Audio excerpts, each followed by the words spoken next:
Ladies and gentlemen, may I have your attention, please? Covering both sides of the big issues with the analysis you trust on News Radio 1040 WHO. 75% of executives say most of the recent college grads, you are not one yet, Not yet. that they hired were unsuccessful. Well, I've always beaten the odds, so... I love that about you. So we're going to be joined by Scott Allen Curley. He is an expert on mindset and resilience, and I just have a sneaking feeling, Will, he will have loved your answer just there. Scott, you're very welcome. How are you? I'm doing great. How are you, Simon? I am living the dream, baby, every single day. They pay me for flapping my gums. I mean, it's crazy, really. So you heard Will then. He likes beating the odds. My producer is 22 and is in his senior year at Drake. And I'm sure Wonderful. he's going to do very, very well. I am. But 75% of executives felt most of their recent college grads that they hired were unsuccessful. Yeah, I'm not surprised, and it's unfortunate. It's a mindset issue. It's a generational issue. It's an information age issue. There's so many factors that play into that fact, which is a fact. So, I mean, they're saying 60% of these graduates had to be fired. Yeah, it's unfortunate. This could take we could take up a whole episode, which I'm sure I only have a few minutes to chat. No, about. you're okay. We got a good 10 minutes here. You're fine. Just relax. You know, pour a glass of wine, put your feet up. We'll be fine. I already did it. Already did it.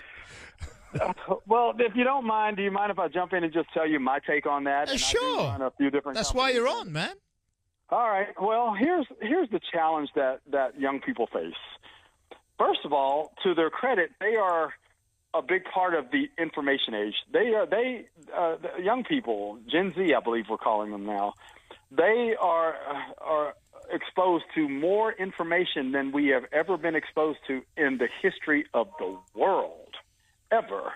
The information that at the tips of our fingers is just immeasurable. Now, along with that comes social media, which is a double-edged sword. And like any other quote-unquote addiction, social media is extremely addictive, especially to young people, because that's all they know. They were raised in the social media age, and what they have come to believe about their own existence is that they cannot exist and function without having access to it. So what happens is, and I've experienced it so many times in my own businesses, and I own several. I own 4. That young people come in, and it's very difficult for us to, and I say us, our organizational leaders, to get them to detach from their gadgets, from their devices, from social media, in order to focus on the task at hand. And that has become a very serious issue when you're working in an organization that is performance driven, that is production driven. It's just social media just in many cases does not fit in with the organizational objectives per se. And that's been a big, big issue. You know, we've had a lot of young people who right out of college who have even in the interview process have asked or even demanded that they're allowed to have their phones on their desk while they are performing their work duties. And it's just a bizarre dynamic, but it's a real dynamic, and that is one of the hard truths that it makes it very difficult for companies like ours and leaders of companies like me to be open and receptive to young people coming in and expecting them to perform at full function, at optimal levels, because they're hindered and they're handicapped by their need for being engaged on social media and engaged with their devices. That's a terrible indictment of social media. I don't disagree with you, by the way. It's just a terrible indictment.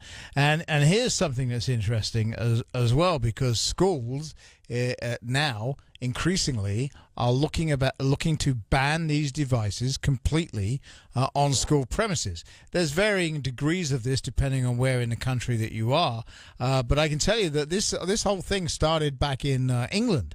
And interesting. It really is. And the number one change that they first noted, which is truly fascinating to me, is the volume went up.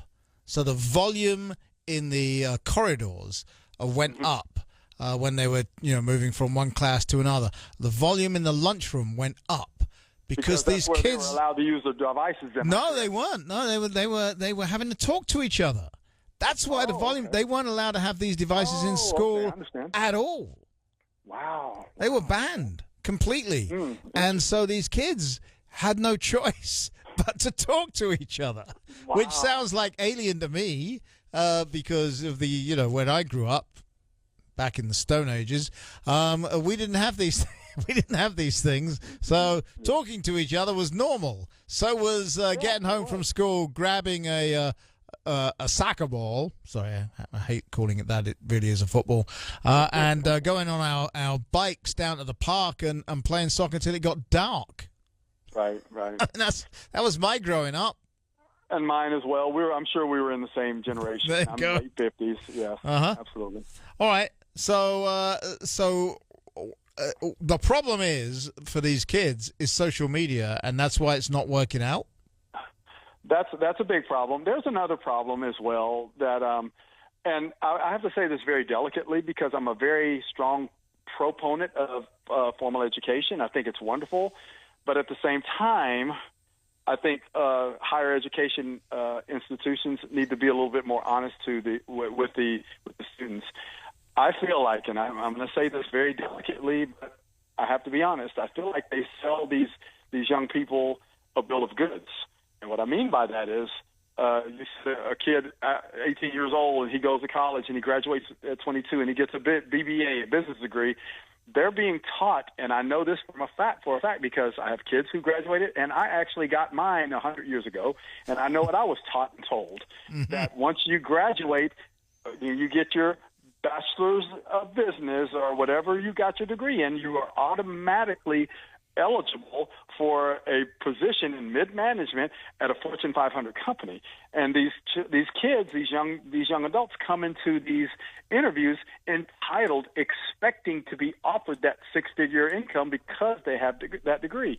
And they don't understand that that's simply what got you the interview. But unfortunately the colleges, and this is not a broad indictment on all colleges, but I have seen it so much that the institutions in many cases tend to say or even allude to these students that is going to be their reality, and it's simply not.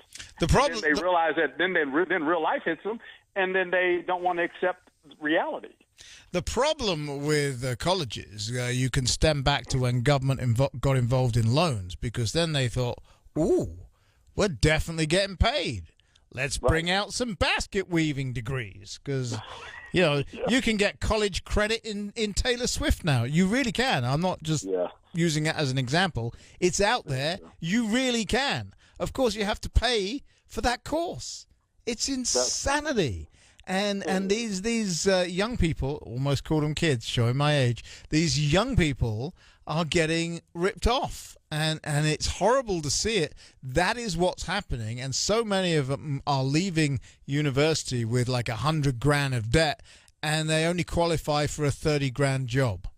Yes, and on top of it, they disadvantage themselves unintentionally, of course. Sure. With a sense of entitlement. Oh yes. Because they've been taught that, and told rather, that this is what they deserve, what they should expect. It's very unfortunate, and it's very unfair.